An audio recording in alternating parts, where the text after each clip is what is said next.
Le TVA Midi, une présentation de Maison Nordique. Obtenez une soumission rapide en ligne dès maintenant à maisonnordique.com. En manchette aujourd'hui, véhicule d'urgence frappé sur la 117 et le personnel paratechnique du CISAT vote pour une grève. Le TVA Nouvelle Midi commence maintenant.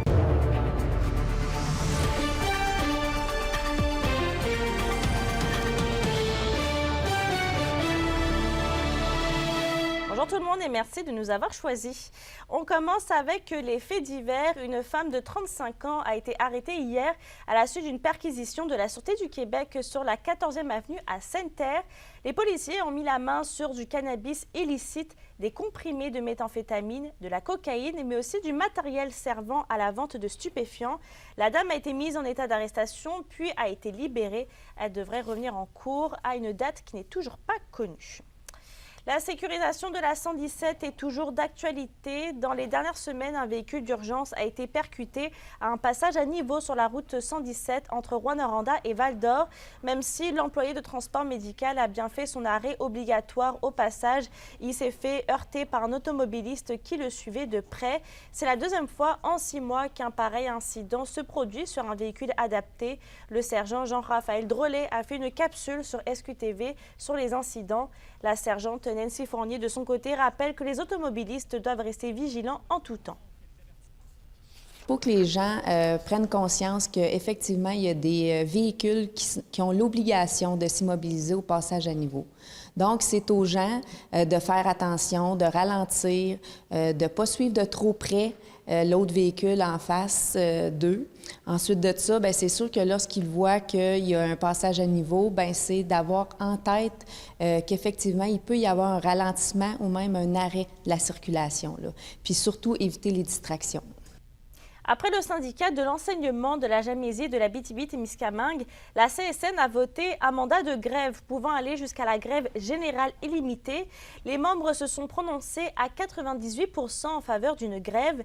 Les membres du syndicat régional du personnel paratechnique services auxiliaires représentent environ une cinquantaine de quarts de métiers différents. C'est environ 2000 membres qui sont représentés par la CSN ici en Abitibi-Témiscamingue. Rappelons également que le personnel en soins de santé de la FIC votera les 24 et 25 octobre prochains. Que le gouvernement comprenne le message. Et sinon, bien, on l'exercera, ce droit de grève-là. Les travailleuses et les travailleurs en sont très conscients.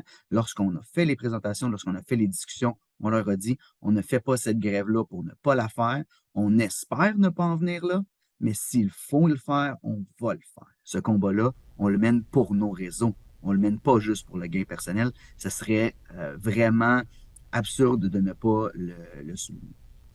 On va en Abitibi-Ouest. Le gouvernement du Québec accorde plus de 950 000 $ à la MRC pour la construction d'une installation de compostage et l'acquisition d'équipements de collecte des matières organiques. C'est ce qu'a annoncé hier la députée d'Abitibi-Ouest, Suzanne Blais.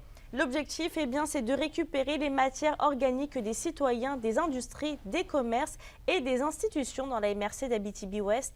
Près de 1900 tonnes de résidus organiques vont être collectés annuellement. Au Témiscamingue maintenant, la ville de Ville-Marie a pris l'initiative d'installer une zone de vitesse réduite dans la zone scolaire sous sa juridiction. Tous les automobilistes doivent donc circuler à 30 km/h sur toute la rue Montfort ainsi qu'une partie de la rue Notre-Dame de Lourdes. Le but est de réduire le nombre d'accidents sur le réseau routier. On rappelle que dans les dernières années, les citoyens ont vu apparaître un corridor scolaire et cette année, la ville a installé un nouveau débarcadère sécuritaire. À la question du jour, on vous demande, trouvez-vous que les rues de votre secteur sont assez sécuritaires? Pour voter, commenter, rendez-vous sur la page de TVA Abitibi-Témiscamingue. Toujours à Ville-Marie, la ville invite ses citoyens ainsi que toutes les personnes participant à la vitalité de la municipalité à une consultation publique. L'objectif est de prévoir la prochaine planification stratégique. Le tout va se dérouler en formule 5 à 7 le 1er novembre prochain au sous-sol du centre Frères Moffett. L'événement qui se veut dynamique va débuter avec une courte présentation de la démarche suivie d'un parcours libre dans la salle sur les pistes de réflexion. On se tourne maintenant du côté des services sociaux de la région. La direction de la protection de la jeunesse de l'Abitibi-Témiscamingue est toujours sans direction. Cela fera officiellement 1 an, le 10 novembre prochain, que Donald Vallière, qui assumait depuis plus d'une décennie le rôle de DPJ, est allé relever de nouveaux défis. Mais malgré son année d'intérim, la directrice actuelle, Mme Sylvie Leblond, trace un bilan très positif du travail effectué. Ça l'a permis, je pense, ça favorise une intégration de services, une communication, une collaboration pour améliorer le continuum de services. Je pense que ça aura été une opportunité, on va dire ça comme ça, cette année, de venir renforcer ça. Et je peux déjà vous dire que cette année, pour la première fois, on a basculé, c'est-à-dire qu'on a réussi à offrir des services aux enfants et aux familles en majorité, en première ligne. Dans un autre sujet, les élus de la région le réclamaient depuis son abolition il y a près de 10 ans. L'Abitibi-Témiscamingue aura à nouveau sa direction régionale du ministère de l'Immigration et de la Francisation. André Audet a plus de détails. L'Abitibi-Témiscamingue et le nord du Québec se détacheront de l'Outaouais et formeront bientôt la 10e direction régionale du ministère québécois de l'Immigration, de la Francisation et de l'Intégration, le MIFI. Elle comptera près d'une vingtaine d'employés, des conseillers en immigration dédiés pour chacune des MRC de la région, des agents d'aide aux entreprises et une ressource pour la francisation en entreprise. On veut prendre le pouls de chacune des régions, comprendre la dynamique de l'écosystème de chacune des régions. Et c'est sûr que c'est bidirectionnel, je vous dirais. Il y a une part d'informations qui émanent des régions et dont il faut tenir compte. Puis il y en a une autre part aussi des informations qui arrivent soit de Québec ou de Montréal et qui aussi concernent l'ensemble du ministère. Il y a certaines choses qui vont se décider en région, il y a certaines choses qui vont se décider à l'échelle du Québec. Donc ça va dépendre de ce dont il est question. Bien que l'arrivée d'une direction régionale du MIFI pour la région et le nord du Québec soit bien accueillie par les élus, tous s'entendent pour dire que d'autres actions doivent être initiées par le gouvernement pour bien intégrer les nouveaux arrivants. Les prochaines étapes, et on souhaite qu'elles soient rapidement mises en place, c'est bien entendu Panorama Québec et toutes les mesures d'accompagnement qu'on pourra avoir, qu'on pourra déployer dans toutes les MRC pour faciliter justement cet enracinement-là. On aura beau dire ce qu'on voudra, les MRC connaissent bien leur territoire, on a une belle volonté d'accueillir des gens, on le fait très bien, c'est un peu quand même disparate. Ça va vraiment nous prendre une structure un peu plus rigoureuse là, pour ne pas échapper à rien. Localement, sur le terrain, on fait un bon travail de soutien, d'accompagnement des entreprises. Alors, je pense qu'on est des partenaires incontournables. Il ne faut pas juste emmener les immigrés, il faut s'en occuper quand on est sur place. Fait qu'on a besoin d'aide, on a besoin d'informations. Fait que c'est très intéressant qu'il y ait un bureau ici à Rouen, puis qu'il va y avoir une personne qui va s'occuper spécialement du nord du Québec. La ministre de l'Immigration, Christine Fréchette, assure que la nouvelle direction régionale de son ministère se mettra en branle sous peu. 2 des 6 nouveaux postes y étant rattachés restent à être comblés. André Audet, RNC Nouvelles, Rouyn-Noranda. La ville de Malartic invite la population à participer à la 14e édition de la Semaine de la Solidarité afin de lutter contre l'insécurité alimentaire. La semaine se déroule jusqu'au 16 octobre sous le thème « Mettons les bouchées doubles ». Les citoyens peuvent faire un don de denrées à un organisme communautaire partenaire des banques alimentaires du Québec, un don de temps ou encore un don en argent aux banques alimentaires du Québec. Dans un autre dossier, la ville de Rouyn-Noranda se démarque durant la 25e cérémonie du mérite québécois de la sécurité civile. La ville a remporté un prix dans la catégorie préparation au sinistre pour son exercice Diapason 3. La tenue de l'événement a eu lieu au Centre des congrès de Québec hier. Au total, le gouvernement du Québec a remis 7 prix honorifiques pour reconnaître les initiatives, les organisations et les personnes dans le domaine de la sécurité civile. Et c'est ce soir que Guylaine Tremblay présente son spectacle au Théâtre du Cuivre de Rouyn-Noranda, intitulé « Je sais pas comment, je sais pas pourquoi ». Elle nous propose une incursion dans le monde d'Yvon Deschamps.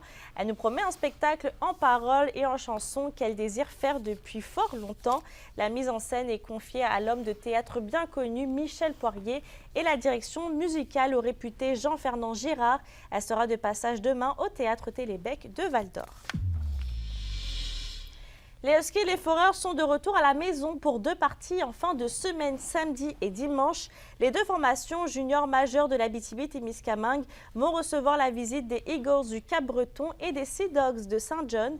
Chez les Sea Dogs, le gardien de but de Kipawa, Justin Robinson, devrait obtenir au moins un départ. Il a une fiche d'1 victoire et aucune défaite cette saison avec un pourcentage d'arrêt de 9,71. Dans la GMHL, hier, c'était le premier duel de la route 101 entre Ville-Marie et Témiscamingue. Les Pirates ont blanchi les Titans 5-0 dans ce premier affrontement de la saison. Dans la victoire, Michael Hébert de Rwanda a récolté un but et 2 passes. Le gardien de but de Ville-Marie, Maxime Audet, a repoussé 33 rondelles, en plus d'obtenir la première étoile du match. Les Titans pourront se reprendre 2 fois en fin de semaine. Ils affronteront le Bécard de Sainte-Terre samedi et dimanche. Et on termine ce bloc sport avec 5 villes d'Abitibi-Témiscamingue et du nord du Québec qui participent à la 15e édition du Grand Défi Pierre Lavoie pour souligner l'importance des saines habitudes de vie. La ville de Malartic et la municipalité de Lebey-sur-Quévillon invitent les citoyens à participer à la grande marche ce soir dès 18h30. Demain vers 13h, ce sera au tour de Val-d'Or et Amos de marcher pour la cause. Et la ville de Rwanda va souligner l'événement dimanche dès 13h. Les participants pourront marcher des parcours qui varient entre 2 et 5 km. Pour une nouvelle importante à nous communiquer, contactez-nous nouvelles au pluriel à commercial-rncmedia.ca par téléphone 1-866-463-4636 et notre site web tvaabitibi.ca.